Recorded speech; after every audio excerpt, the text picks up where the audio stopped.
Every day, Steve woke up, ate breakfast, drove to work, and generally lived a mild-mannered existence. And those who knew him, or at least knew of him, for he was very forgettable, agreed that this was all perfectly in character for him. However, one day Steve woke up, ate breakfast, and then proceeded to get into a shootout with a cult because of a dog, or some such foolishness. This generally astounded those who knew him, or at least thought they knew him, for perhaps they had never really known him at all.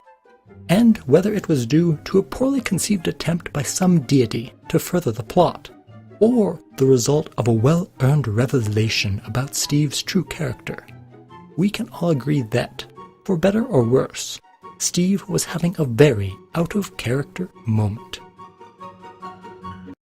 Greetings, good storytellers. I am the Artful Narrator, and it is my privilege to welcome you to learning the tropes of writing.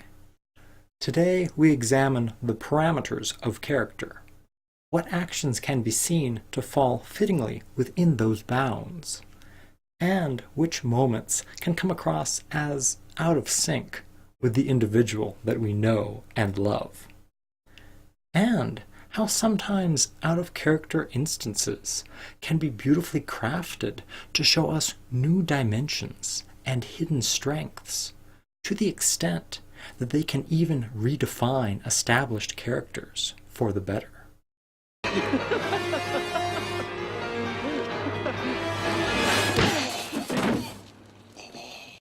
First up, we have the stellar series, Stargate SG-1, and an episode titled Absolute Power, wherein the titular team comes across the Harcesis, a boy who was born with all the knowledge of the Goa'uld, and so holds the key to giving Earth a tactical advantage in their war with the Goa'uld. However, SG-1 soon learns that the ascended being Oma Dasala helped the boy to forget those genetic memories, knowing that they would have corrupted him. Oma teaches the evil in my subconscious is too strong to resist. The only way to win is to deny it battle. Now SG-1 is faced with a quandary of conscience.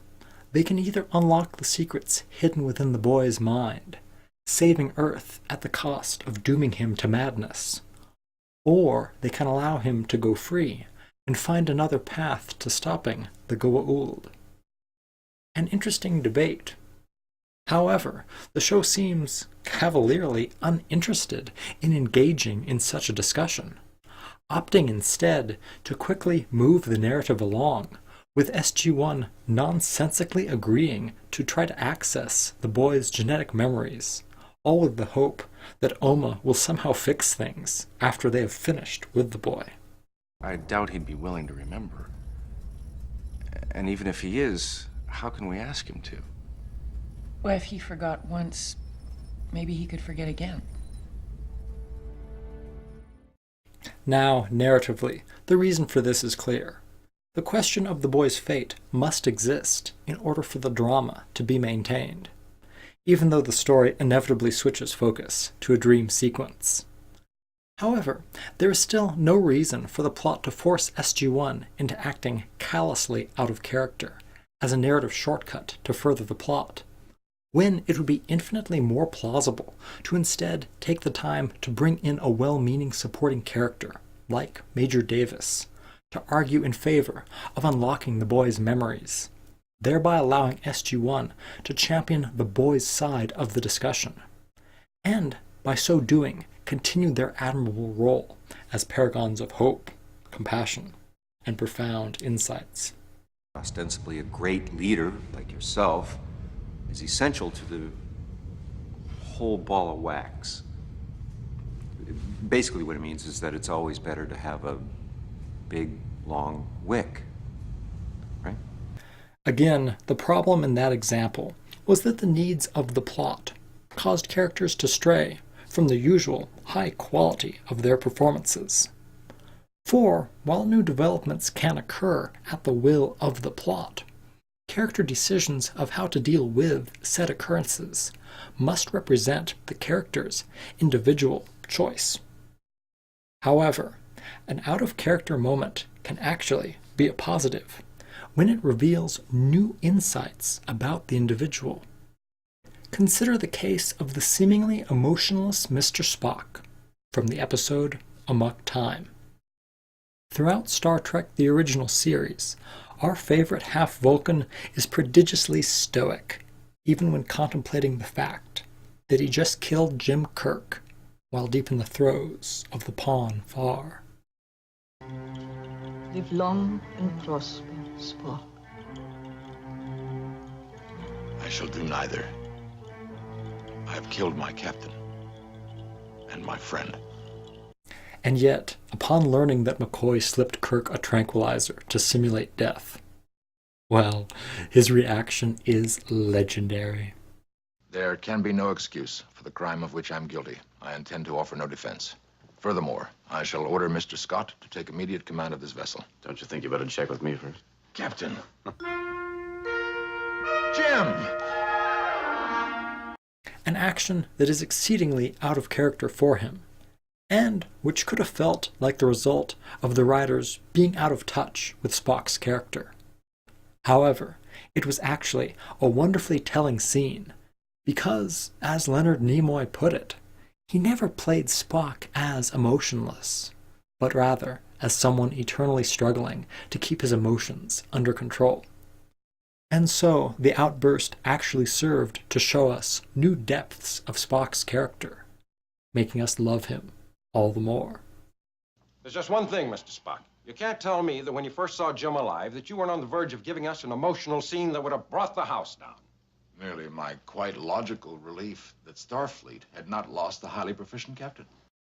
And finally, an artfully executed out-of-character moment can be as powerful as it is memorable, if crafted such that it respects the character's established limits, while still believably creating a situation that forces him to consider taking hitherto unimaginable actions. And for such a striking instance, you need look no further than an episode of Magnum P.I. titled, Did You See the Sunrise? Hey! What do you say we drive up to Polly Lookout and watch the sunrise? It ought to be beautiful!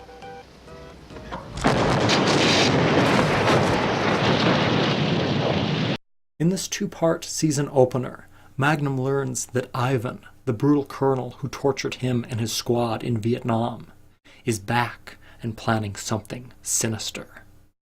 After narrowly stopping Ivan's plot to use a brainwashed TC to commit a political assassination, Magnum is furious to learn that due to his political immunity, Ivan is once more escaping justice, even though only days before he killed Magnum's good friend Mac in an explosion that was meant for Magnum. As the story draws to a close, Magnum captures Ivan, only for Ivan to taunt him. I know you, Thomas. Your sense of honor and fair play. Oh, you could shoot me if I was armed and coming after you. But like this, Thomas, never. Ivan's words are all the more infuriatingly chilling, because we as the audience recognize the truth in them, and despair, knowing that Magnum would never kill him in cold blood, but wishing that just this once, Magnum might take justice into his own hands. Ivan? Yes? Did you see the sunrise this morning? Yes. Why?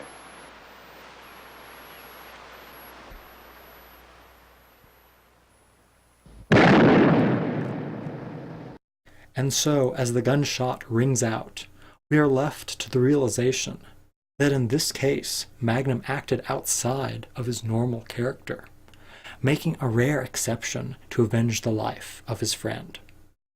This moment, at once shocking, yet inexplicably fitting, was somewhat unheard of in that era of television, And yet, that only made it all the more chilling, cathartic, and powerful.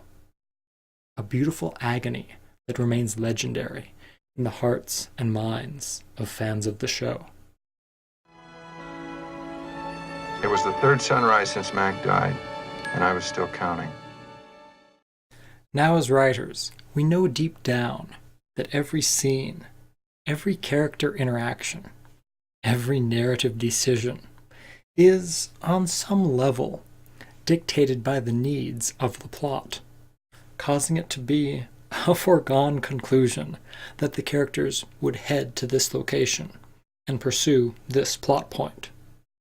However, the duty, nay, the privilege of writers, is to disguise this truth through the skillful construction of our characters and the gentle understanding of their motives and feelings, thereby creating a grand illusion such that we can cause the plot to progress, feeling not like a sequence of planned events, but a series of actions born of the character's own desires, best intentions, and rash actions. And from that strong foundation, you can then use the supporting characters' differing motivations in tandem with the protagonists to organically steer the narrative in the desired direction. So craft strong voices for your characters and take care to listen to them, for they will let you know if a scene rings true to who they really are. Look, there is no way my character would make that phone call. Thank you very much for watching. I hope that this video has been informative, or, at the very least, a pleasant diversion. Until next time.